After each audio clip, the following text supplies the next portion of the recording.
It's time to get down to business on TK Business Live, brought to you by the members of the Topeka Independent Business Association. Now, let's join Tara Dimmick, owner and publisher of TK Business Magazine, as we take a look into the business world of Topeka, Kansas. Hi, and welcome to TK Business Live. Hey, it is great to spend this Sunday with you. We have a packed show for you. We've got Phil Walton joining us. He is with Leadership MPact, and that's impact starting with an M. Then Steve McDonald will be joining me. He is with First Tee of Shawnee County. And finally, we'll visit again with Alissa Menke with Jones Huyett Partners and talk a little bit more about social media and specifically about Facebook and all those emojis. So we got a great show, great lineup, and we'll get started. I have Phil Walton with me today, and Phil is a leadership expert and professional trainer and the owner of Leadership MPact, and that's Impact, MPact. I always like that, so I thought that was a good play on words. And so this first issue of the Spring TK Business Magazine, Phil was one of our experts, and Phil, it was great to have you. He spoke on leadership, and so I wanted to have him here to give us some expert advice and talk a little bit more about leadership and leadership in business. So welcome, Phil. Thank you, Tara. In my article, I talk about 3 characteristics that are necessary for leadership, at least what we really need today in our society in 2016: commitment, competence, and courage. And I just want to focus in just a little bit on commitment today, because that's the first one there on the list, but also I feel it's very important because commitment can also mean engaging, which I'll explain in a little bit. Vince Lombardi once said, individual commitment to a group effort, that is what makes a team work, a company work, a society work, a civilization work. Commitment is needed in any marriage situation between the two partners. Commitment is needed among friends to be successful. Commitment is needed in an organization for that to be successful. And I like a definition of commitment.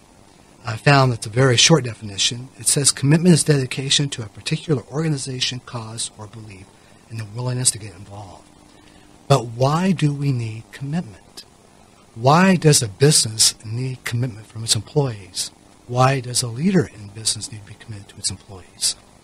Well, in my research, I found an interesting article put out by Kansas University, Rock Chalk Jayhawk, on commitment. And it talked about 4 points why commitment is necessary today in the business world. I'm only going to give the skeleton points and not the meat on the bones perspective. The first one, the more committed people there are, the more effective they are in influencing others. The second one, people who are committed are the ones who don't take discouragement seriously. They don't give up. The third one, people cooperate at a higher level when they share commitment. And of course the fourth, if people are committed to an effort for a period of time, they will learn what they need to know to be more effective. I thought those were really good points. And of course, maybe another date we can get into the meat on these points. Peter Drucker, a management consultant, once said, unless commitment is made, there are only promises and hopes, but no plans. So how does a business create commitment? How does a business build commitment? What I'm going to give are some easy, simple statements, but yet in reality, they are very difficult for some businesses to apply. That's true about leadership often. Very, very true. Some of those statements are, welcome people into your organization. And that sounds so obvious, but you'd be surprised how many companies do not make their new employees feel welcome. I had a job up in Maine several years ago when I lived there for a few years. I went to report for my very first day. They introduced me to the supervisor. He took me around, introduced me to the people I'd be working with, and that was it. There were no conversations. They only talked to each other and me when they had to. I thought, that doesn't feel very good because I didn't feel very welcome. So it does happen in today's society, and that is people don't feel welcome in their new organization. Another point, be open and clear about the mission and goals of your organization. You cannot ask employees to be committed to your organization if they don't know the where and why of that organization. Another point, model commitment yourself. Vital. You must be a leader and model that. Another point, give people work to do. Empower them.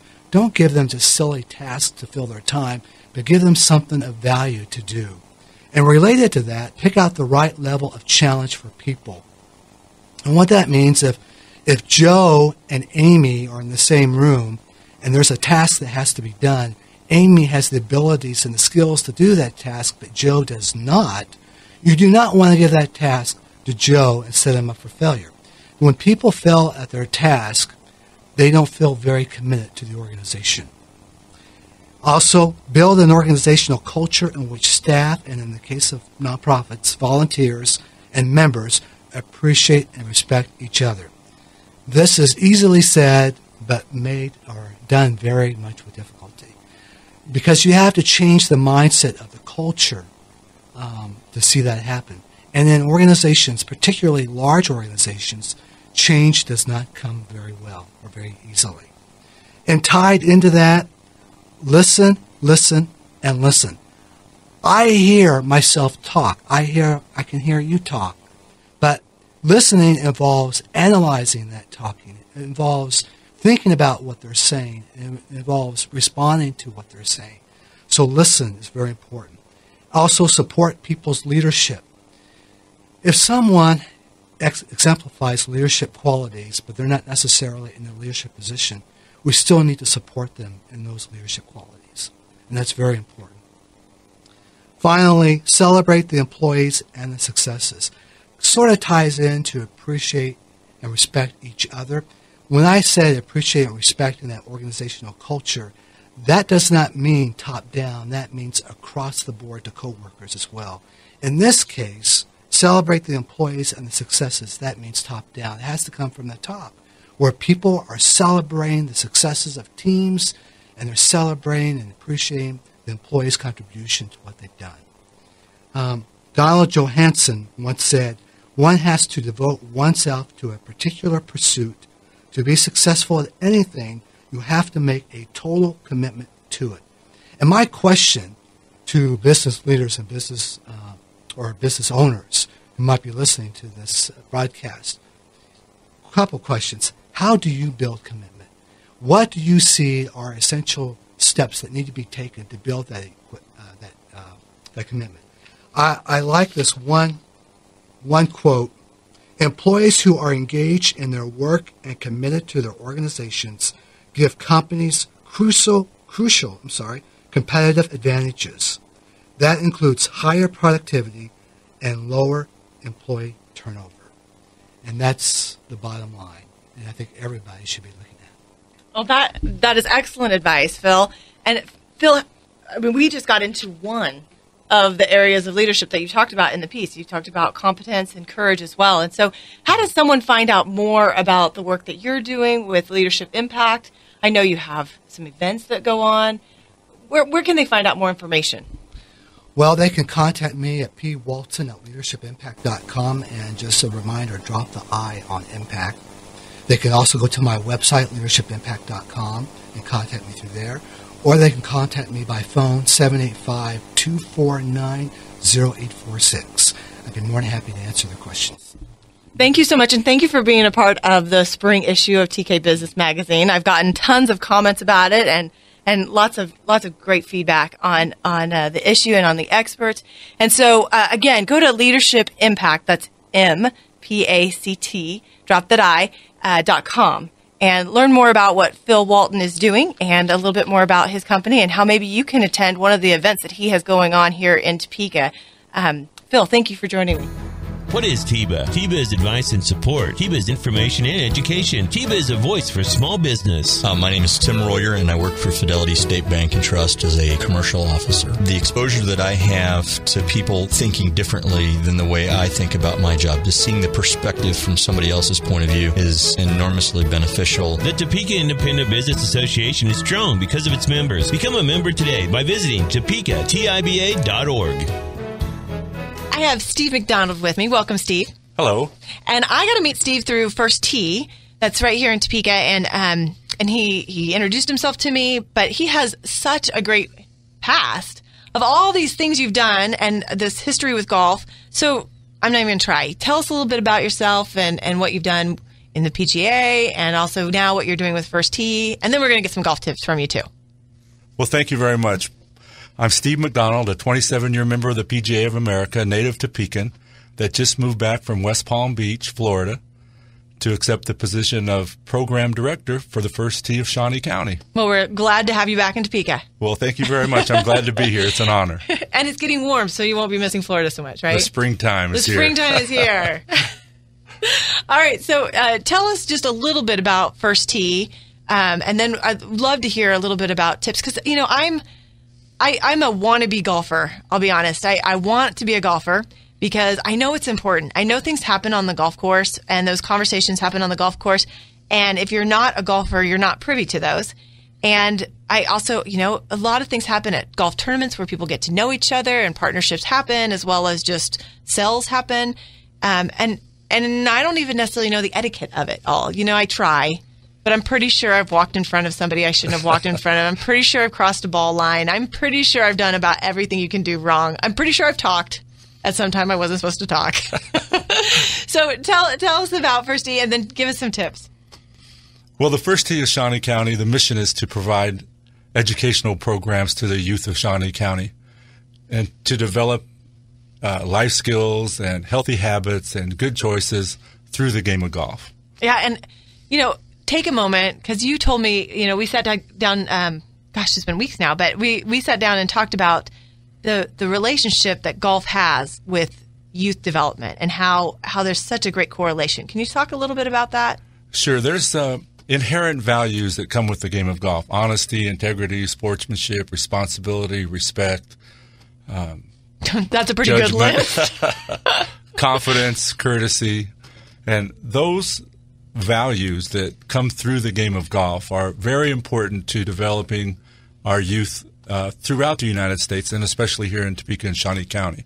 So golf, being on time, being honest, having integrity, sportsmanship, the etiquette that you mentioned, being courteous on the course, being respectful, replacing your divot, fixing a ball mark, having correct judgment. You know, what club do I hit? How far is it? Do I pitch the ball? Do I chip the ball? Do I hit it high? Do I hit it low?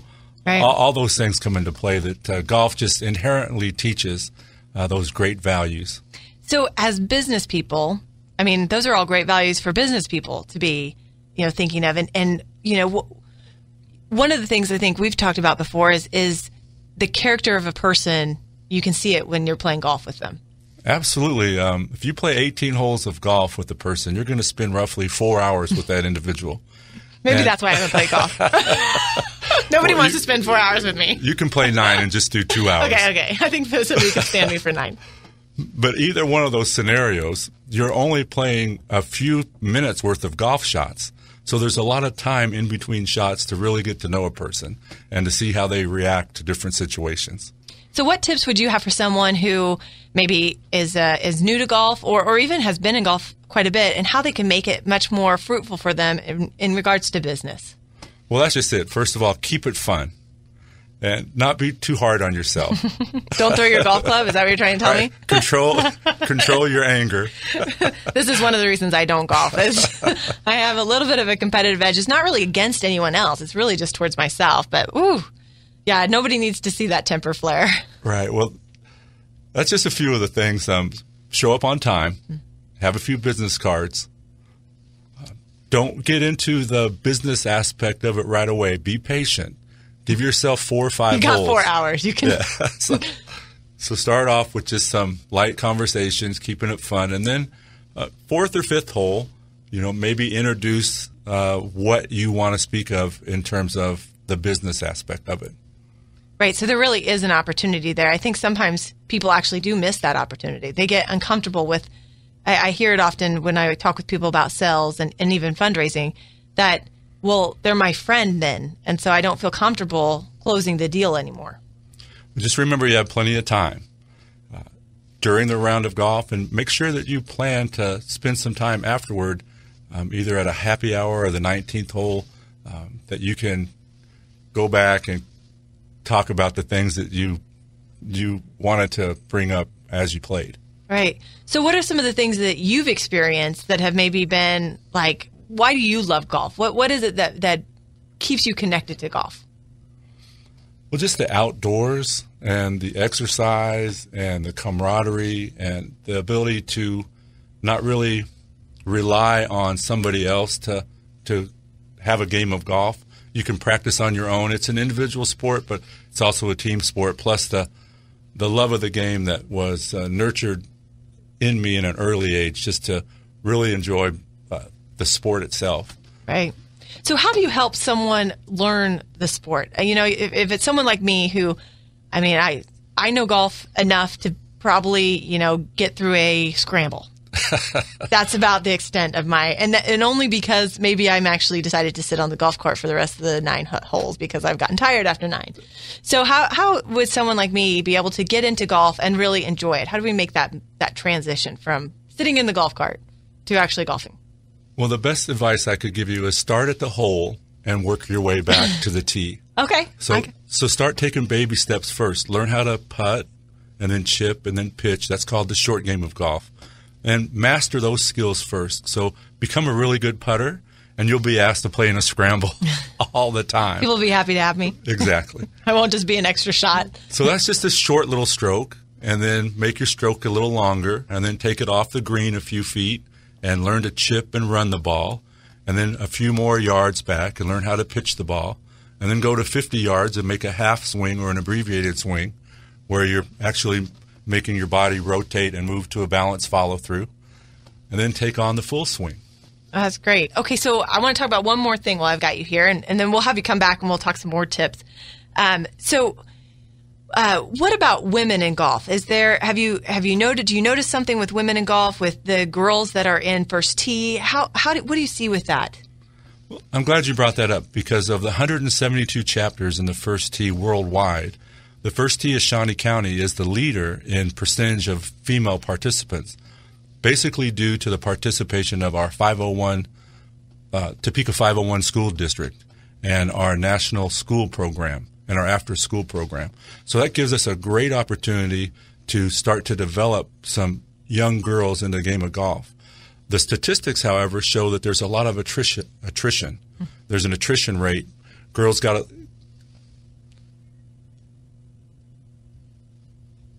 a little more involved in extracurricular activities when they reach the age of 12, 13, 14, junior high, high school. So one of our main objectives in the first tee of Shawnee County is to continue the relationships and capture those girls and get them to move through those teenage years into high school golf, because there's a tremendous amount of opportunity for girls getting college scholarships through the game of golf. Yeah, it's a great sport to go on, and it's an enjoyable sport. And I was talking to my daughter just the other day, and I'm like, it's the one sport that I have to say that I wish I was better at, because I definitely could be using it right now.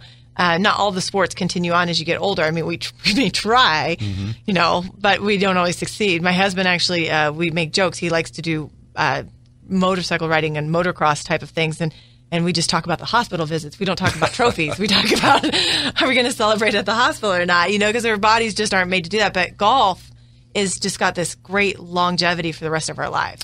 Exactly. And that's another reason why I'm so passionate about the game of golf. You don't have to be the biggest, the fastest, the strongest. The ball doesn't know if you're male, female, black, white, yellow, green, orange. It just basically reacts to how you approach it and how you hit the ball. And it is a game of a lifetime. You can start when you're 2 years old and you can play till you're 102. Mm-hmm.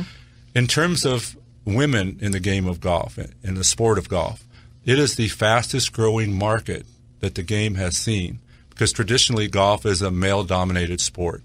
And so more and more facilities and more golf operators and the industry itself is targeting their marketing toward the female and the younger golfer.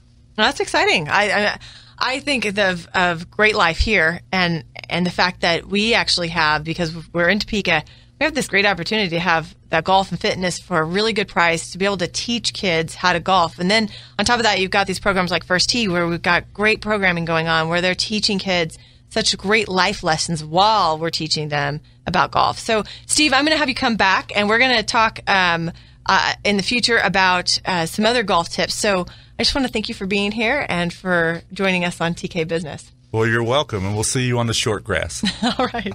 I have Alissa Menke back with me. She is the Vice President of Digital Innovation. Wow, that was really easy to remember. I didn't even look. That is a great title, by the way. I love digital innovation. At Jones Hewitt Partner, JHP. And we're going to talk a little bit about the emojis of Facebook. So this is the newest thing that Facebook has done. So, what does this mean for Facebook? What does this mean for businesses? I mean, for individuals like me, I get to now put a happy face or a sad face and things like that. But what does it mean? Well, so, for years, everyone said just being able to like something doesn't really express what I want to express, right? So someone has the horrible update that they've posted about, they just found out their mom has cancer, right, or and you're hitting like, my dog died or whatever. Yeah. And it's like, you want to show support, but pushing like does not feel like that's the right move. And so everyone wanted a dislike button, and Facebook, and I think it was a smart move, thought that's going to get really negative fast. So that's not good. So they actually took like a year and a half of studying all sort of the different types of emotions people would feel in a positive manner, and developed a series of different emojis that people could use. And so you've got angry, wow, the sad face. The sad face. That one was important for me because you just talked exactly. About it, like that's not the like response. You want to be able to say without having to write anything. You want to be able to quickly, but I'm sorry, that's going on for you. Yeah. Even if you don't know them, you sometimes want to be able to just reach out and say... It's like the little pat on the back, little digital pat on the back. And you don't want a digital pat on the back with a like. Yeah. Yeah. I don't know you, but I like that your mom is having cancer. It just doesn't work. Yeah. So you've got this whole array now of different responses. And so the thing that I think makes it really interesting for brands is, again, now people have a more complex set of responses to the things that you post. So now, instead of just doing like your typical, 6 people liked this post versus the 18 that liked that one, so that content was obviously better to share, I should share more things like that. Now you can look at it from a little bit more in depth. Did it trigger those other reactions? And should I be writing content, and maybe the tone in which I approach that content or the image that I share to go with the content now becomes more informed based off of the past. The thing that I think is the most exciting about all of this that isn't inherently obvious is that I can also now go out to my competitors' pages. And I can see for every update that they've posted how their fans have reacted to their content. So, in the past, the way that people have interacted, engaged with pages, for the most part, has been locked to a page admin panel. So if I didn't have access to that page, I didn't really know a whole lot about. I mean, I could look on the outside and say, 13 people liked this. But again, now I get that further breakdown of, how did they react to this content? So it gives you a better chance of seeing things that you can go and pull and start replicating in your version for your brand. And I don't know that that's a strategy that I would do, like local competitors. You're not going to one-up each other. I mean, if everyone starts posting this type of content where it all looks the same, I don't think anybody wins. But it's when you start looking at other markets and you really look at like the thought leaders in a specific industry, maybe in your region or across the country, what are they doing right? What are things that they're posting that's getting a lot of reactions one way or the other? And how can you adopt those? To me, that's the thing that makes it really exciting. But particularly when you start looking at specific industries, right? So, like when you look at a travel industry,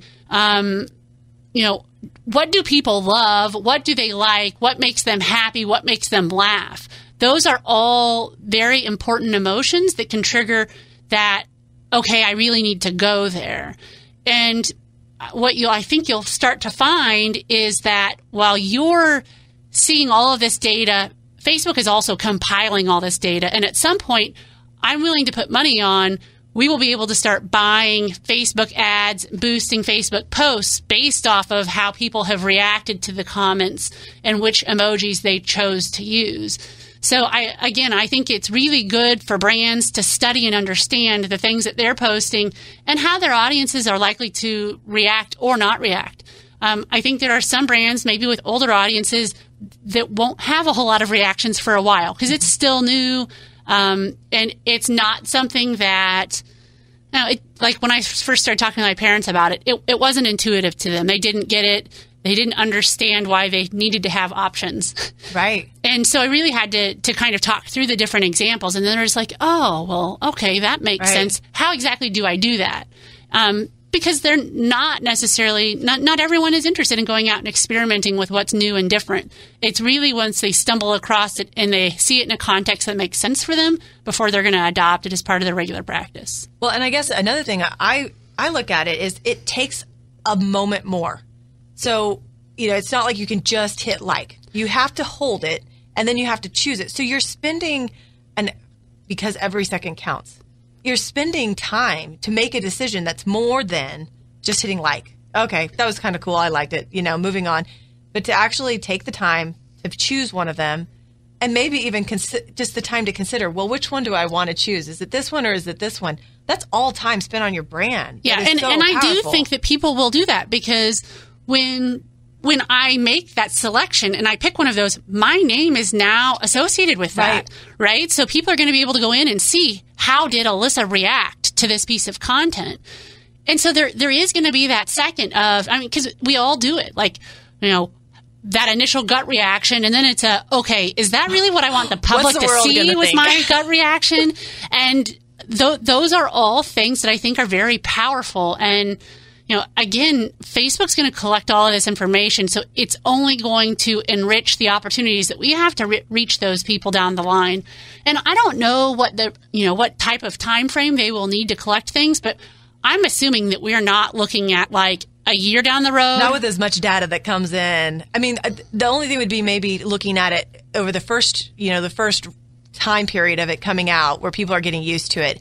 And then what it looks like in 6 months from now when everyone's used to it and they're utilizing it in a way where that's like an active way that they make their decision. I already have adopted it in a way that, and again, it goes back to that. To me, the sad face is the most important one that has come out because there's too many things that are updates about people I care about or even people I don't necessarily know, but I want to support them because I know they're doing great things or they're going through a really hard time. And I just hated not being able, like either one, I had to write a comment, which I hate to say, I just don't comment much.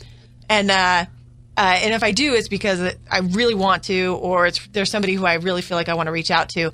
But I really wanted still to have a relationship and wanted to have, sadly, that was my relationship. And so I wanted it to be a correct relationship. And it never felt right. Yeah, no, I mean, you're not alone. That is Facebook itself has pages for people who want the dislike button. Oh, yeah. So, it was a complete response to their users. But, I would imagine, I'm guessing probably by fourth quarter, we've got something out where you're able to buy ads based off of past expressed sentiment. It would make sense from a timing standpoint because that's going to be their big spend quarter anyway. But at this point, that's all speculation. Right. Well, this is fascinating. It's another thing that's going on that you should be watching. And again, just the online world changing so fast in front of us that you have to be on, you have to be participating in it. No matter whether you want to or not, you need to choose to participate, even if it's just a little bit of time each day or a little bit of time. I can't imagine doing it each week. I have to control my check-ins. I have to be like, okay, I'm not going to spend more than 30 minutes today on Facebook, and because it sucks you in. It definitely can. And so it's a powerful tool. Okay, well, Alissa, thank you so much. We'll have you back, and we'll talk some more about online, just this whole online world and everything going on with it. Thank you. Thanks so much to my guest, Alissa Menke with Jones Hewitt Partners, Steve McDonald with First Tee of Shawnee County, and Phil Walton with Leadership MPact. It was great having them on the show. Also, a quick shout out to the Topeka Independent Business Association. They are the sponsor of TK Business Live, and they're just a great organization for entrepreneurs and independent businesses. You can learn more about them at www.topeka.org. Thanks so much and have a great week. Thanks for joining Tara and her guests on TK Business Live. Join us again next Sunday at 11:30 to hear more from our community business leaders, entrepreneurs, and people making a difference in the landscape of how business is progressively moving forward in Topeka. TK Business Live is brought to you by the members of the Topeka Independent Business Association.